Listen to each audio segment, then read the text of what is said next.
नल का शाप। एक गांव में एक बहुत पुराना और खाली घर था।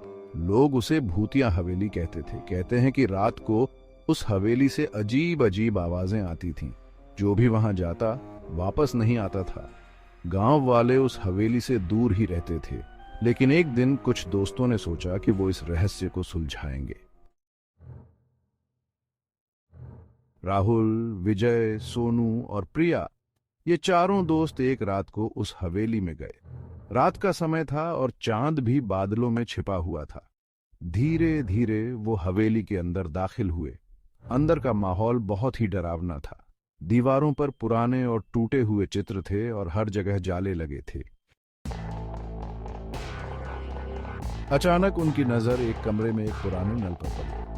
उसमें से पानी टपक रहा था। कहते हैं कि उस नल पर एक सांप था। मैं इसे छू कर देखता हूँ। जैसे ही राहुल ने नल को छुआ, नल से खून जैसा लाल पानी बहने लगा। ये क्या हो रहा है? हमें यहाँ से भागना चाहिए। नहीं, हमें इस नल का रहस्य जानना होगा।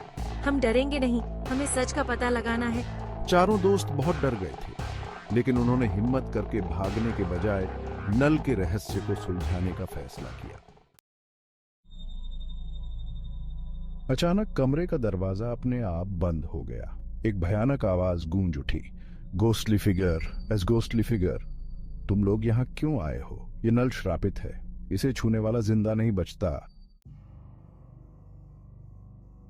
साया ने बताया कि बहुत साल पहले इस घर में एक परिवार रहता था। उनकी एक बेटी को एक दुष्ट आत्मा ने मार दिया था और उसकी आत्मा इस नल में कैद हो गई। जब भी कोई इस नल को छूता है, आत्मा जाग जाती है और उसे मार देती है। साया की कहानी सुनकर सबके रोंगटे खड़े हो गए। ये सुनकर चारों दोस्तों के होश उड़ गए। वो भागने लगे, लेकिन दरवाजा नहीं खुल रहा था।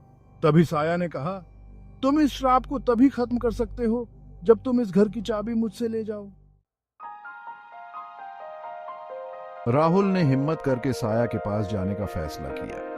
जैसे ही उसने चाबी ली, साया गायब हो गया और दरवाजा खुल गया। चारों दोस्त भागकर गांव के मंदिर में गए और उस चाबी की पूजा की। उसके बाद हवेली में कभी कोई भूतिया घटना नहीं हुई। अब गांव वाले उस हवेली से नहीं डरते थे। लेकिन फिर भी कोई उस नल को छूने की हिम्मत नहीं करता था।